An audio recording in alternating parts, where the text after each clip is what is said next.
आप रात को घर के अंदर घुसकर सादा वर्दी के अंदर लूट कर रहे हैं, बहन बेटियों के जेवर मिल रहे हैं, पैसे मिल रहे हैं, उन्हें लूट रहे हैं और उनको रात को गिरफ्तार करके आदमियों को अगले दिन 2 दिन बाद 3 दिन बाद उन्हें जंगल में दिखाया जा रहा है। पुलिस मुकदमा दायर कर रही है, उनके खिलाफ पुरानी कोई कंप्लेंट नहीं है। अगर है उसके बावजूद अगर अभी वो अंडर ट्रायल है, आपने मुकदमा किया है, उनका ट्रायल होने दीजिए, कोर्ट साबित करेगा कि कौन दोषी है और कौन दोषी नहीं है। आप उनके घरों में बुलडोजर चला रहे हैं। ऐसे तो केजरीवाल जी भी घोटाले के अंदर, जेल के अंदर है। आपकी हिम्मत है, इस पूरी बीजेपी सरकार की, केंद्र सरकार की हिम्मत है तो केजरीवाल के बुलडोजर चला के दिखाए। तो ये भेदभावपूर्ण रवैया जो है बहुत निंदनीय है। कानून से देश चलता है, बाबा साहब के संविधान से देश चलता है, लेकिन संविधान का पालन सबको करना पड़ेगा। सर नोटिस दिया गया, कहा गया उसकी पत्रावली निकलवाई जा रही है। जो आदमी का नाम बताया जा रहा है वो जेल के अंदर है। उन्हें कितने नोटिस प्राप्त हुए, उस तहसीलदार की जो कार्रवाई जो हुई है उसकी पत्रावली निकलवाई जा रही है और निश्चित रूप से उन्होंने नियमों का पालन नहीं किया है और उन्हें कोर्ट में जाना पड़ेगा, जवाबदेही देनी पड़ेगी। बाबा साहब का कानून सबके लिए बराबर है, चाहे वो तहसीलदार हो, हमारे प्रदेश के मुखिया हैं और हमारे भरतपुर के रहने वाले हैं, वो भी आए, हम सबके लिए ये अच्छी बात है। और उसके साथ साथ जब वो हमारे विधानसभा में आ रहे हैं, हम कई विषयों, कई मुद्दों को उनके समक्ष रखना चाहते हैं इस प्रेस वार्ता के माध्यम से। कुछ सवाल हमारे मन में है जनता की तरफ से जो हम अपने प्रदेश के मुखिया तक पहुंचाना चाहते हैं कि लगभग 7 महीने इस सरकार को बने हो गए और इस 7 महीने में जो पूरे प्रशासन का रवैया, जो सरकार का रवैया नगर विधानसभा के क्षेत्र में रहा है वो बहुत दुर्भाग्यपूर्ण। जितने भी विकास के कार्य पहले चल रहे थे उन सबको रोका गया है, जनता के हित के कार्यों को रोका गया है। हम बात करें चिकित्सा की, तो नगर बीच में है, 2 बड़े जिलों के बीच में पड़ता है। हमने बहुत मेहनत से उप जिला अस्पताल यहाँ स्वीकृत कराया, उसके लिए जमीन अलॉट कराई, टेंडर कराया, बजट अलॉट कराया, वर्क ऑर्डर हुआ, काम चालू हुआ और लगभग 7 महीने से वो काम बंद है। इस इलाके के अंदर अक्सर एक्सीडेंट होते रहते थे। ट्रॉमा सेंटर हमारे नगर के अंदर हम लोग लेकर आए, जिसके लिए जगह अलॉट हुई, काम चालू हुआ, पिलर खड़े हैं और ट्रॉमा सेंटर का काम 7 महीने से रोक दिया गया है। हमने अपने क्षेत्र की चिकित्सा सुविधाओं को मजबूत करने के लिए PSCs खुलवाई और अब पता चला सरकार के कुछ लोग उन PSCs को उन जगह बंद करके कहीं और खुलवाना चाहते हैं। तो आम जनता को चिकित्सा सुविधा कैसे मिलेगी? ये पहली बार हो रहा है कि अस्पताल बंद करने की बात चल रही है। इसके अलावा हम अगर प्रशासन सिस्टम की बात करें तो शीघ्र में तहसील बन रही थी, तहसील का के लिए जमीन अलॉट हुई, भवन निर्माण कार्य चालू हुआ, वो 7 महीने से बंद। हमने कोर्ट मंजूर कराया, उसके लिए बजट का पैसा आया पड़ा है, उसको काम को रोक दिया गया और अब तक जज की पोस्टिंग हो गई। पर बड़ा दुर्भाग्य की बात है उस जज को हमारे शीघ्र में एक कुर्सी नहीं मिल रही कि बैठ कर सुनवाई कर ले। नोटिस आते हैं पूरे राजस्थान से किसी मामले में, वो बेचारे पहले सिक्योरिटी ढूंढते हुए आते हैं, बाद में जज को ढूंढा जाता है। पानी की बात करें तो चंबल का पानी जो पहले गांव में मिल रहा था उसको भेदभाव तरीके से मुस्लिम से गांव में पानी काट दिया गया है और पता नहीं कहाँ जा रहा है, ना शहरों में मिल पा रहा है ना और गाँवों में मिल पा रहा है। बिजली की बात करें तो पूरा इलाका त्राहिमाम मांग रहा था। हमने 132 kV का बिजली का स्वीकृत कराया जो चालू हो गया। उसके अलावा और छोटे बिजली के स्वीकृत कराए जिसमें पता चला कि ठेकड़ी का बिजली घर रुकवा दिया गया है, उसको चाहते हैं कि यहाँ ना बने। इसके अलावा ट्रांसफॉर्मर्स को उतारा जा रहा है जिनमें बिल बकाया है, लेकिन जाति और धर्म देख के उतारा जा रहा है। सरकारी अधिकारियों को निर्देश दिए जा रहे हैं, सरकारी अधिकारियों ने कंप्लेंट करी है कि हम ये काम नहीं कर सकते, उनका ट्रांसफर करा दिया गया। ये कैसा राज्य है? मुख्यमंत्री महोदय, क्या नगर आपके भरतपुर का हिस्सा नहीं है? क्या नगर राजस्थान का हिस्सा नहीं है? यही जाति विशेष के लोग आपसे ताल्लुक नहीं रखते। क्या जो वोट दी गई है, क्या जो वोट दिए जो वोट नहीं दे पाते चाहे बीजेपी को, क्या उनके साथ आप इस तरह का भेदभाव करेंगे? क्या उन्हें बिजली, पानी, चिकित्सा, ये जो प्रशासन की सुविधाएं, क्या इनका हक नहीं है उनके ऊपर? बहुत दुर्भाग्यपूर्ण बात है। इसके अलावा भ्रष्टाचार चरम सीमा पे है। थाने और तहसील के अंदर दलाल बिठा दिए गए हैं। अक्सर लोग मेरे पास शिकायत करने आते हैं, मैं नाम बताता हूँ आपको जो लोग दलाली कर रहे हैं यहाँ पे। तहसील के अंदर एक रविंद्र कसाना नाम का आदमी है, सुबह 9 बजे आता है, रात शाम को 6 बजे जाता है। इसका कौन सा काम है?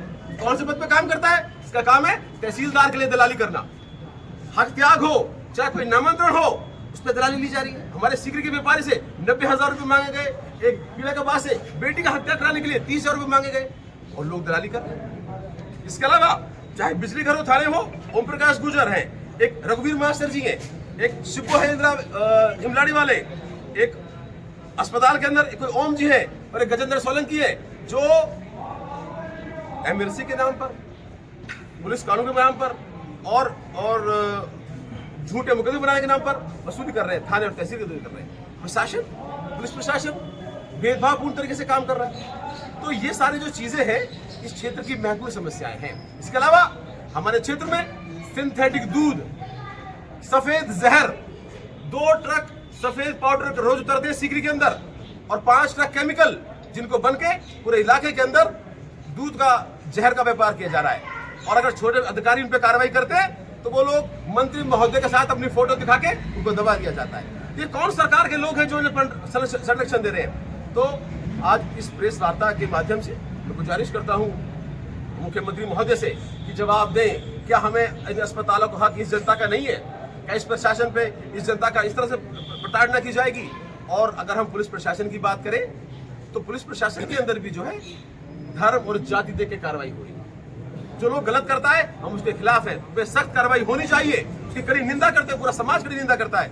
लेकिन आप रात को घर के अंदर घुसकर सादा वर्दी के अंदर लूट कर रहे हैं, बहन बेटियों के जेवर मिल रहे हैं, पैसे मिल रहे हैं, उन्हें लूट रहे हैं और उनको रात को गिरफ्तार करके आदमियों को अगले दिन 2 दिन बाद 3 दिन बाद उन्हें जंगल में दिखाया जा रहा है। पुलिस मुकदमा दायर कर रही है, उनके खिलाफ पुरानी कोई कंप्लेंट नहीं है। अगर है उसके बावजूद अगर अभी वो अंडर ट्रायल है, आपने मुकदमा किया है, उनका ट्रायल होने दीजिए, कोर्ट साबित करेगा कि कौन दोषी और कौन दोषी नहीं है। आप उनके घरों में बुलडोजर चला रहे हैं। ऐसे तो केजरीवाल जी भी घोटाले के अंदर जेल के अंदर है। आपकी हिम्मत है, इस पूरी बीजेपी सरकार की, केंद्र सरकार की हिम्मत है तो केजरीवाल का बुलडोजर चला के दिखाए। तो ये भेदभावपूर्ण रवैया जो है बहुत निंदायक है। कानून से देश चलता है, बाबा साहब के संविधान से देश चलता है, लेकिन संविधान का पालन सबको करना पड़ेगा। सर नोटिस दिया गया, कहा गया उसकी पत्रावली निकलवाई जा रही है। जो आदमी का नाम बताया जा रहा है वो जेल के अंदर है, उन्हें कितने नोटिस प्राप्त हुए, उस तहसीलदार की जो कार्रवाई जो हुई है उसकी पत्रावली निकलवाई जा रही है और निश्चित रूप से उन्होंने नियमों का पालन नहीं किया है और उन्हें कोर्ट में जाना पड़ेगा, जवाबदेही देनी पड़ेगी। बाबा साहब का कानून सबके लिए बराबर है, चाहे वो तहसीलदार हो, चाहे वो नंबरदार हो और चाहे वो चोर उचक्का हो। इसमें अपराधी की कोई 1% भी अपराधी के साथ कोई नहीं खड़ा, लेकिन आप उसको ट्रायल का मौका तो देंगे, आप उसको भी मौका देंगे। फिर कोर्ट किस लिए बने हैं? आप जो है पैरों में गोली मार रहे हैं, आप उनको थाने से ले जाकर बाहर सड़क पर ले जाकर उसके पैर तोड़ रहे हैं। ये कौन सा न्याय है? लेकिन और इस तरह के जो क्राइम है वो सभी जाति के लोग इन्वॉल्व हैं, लेकिन क्या सिर्फ एक ही समुदाय को टारगेट करके उन्हें किस बात की सजा दी जा रही है? कल जो कार्रवाई हुई वहां पुलिस वाले थे और जब लोग उनसे मना कर रहे थे उन्होंने कहा और दीजिए कांग्रेस को वोट, बुलाइए अपने कांग्रेस के नेताओं को, आपके साथ ऐसा ही होगा। ये किस प्रकार का अत्याचार है? तो आपके माध्यम से ये सारे जो क्षेत्र के मुद्दे हैं ये हम आपके सामने रखना चाहते हैं। इसके अलावा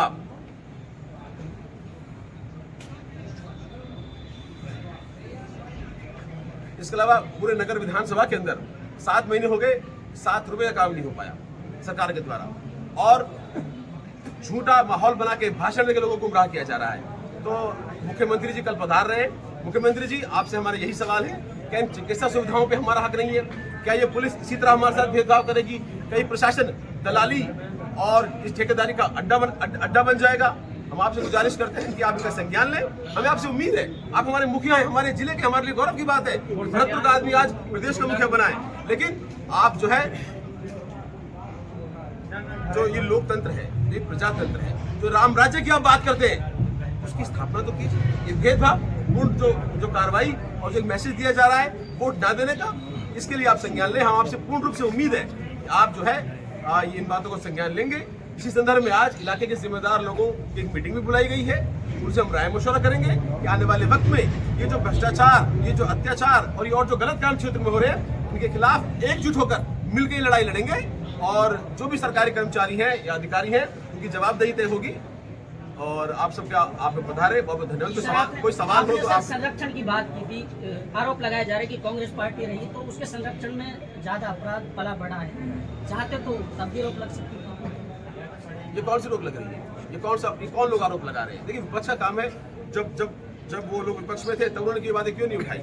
और इस तरह के आरोप प्रत्यारोप हमेशा से लगते आए हैं, और अगर कोई अपराधी है तो उस पर कार्रवाई हो, पहले भी कार्रवाई होती थी।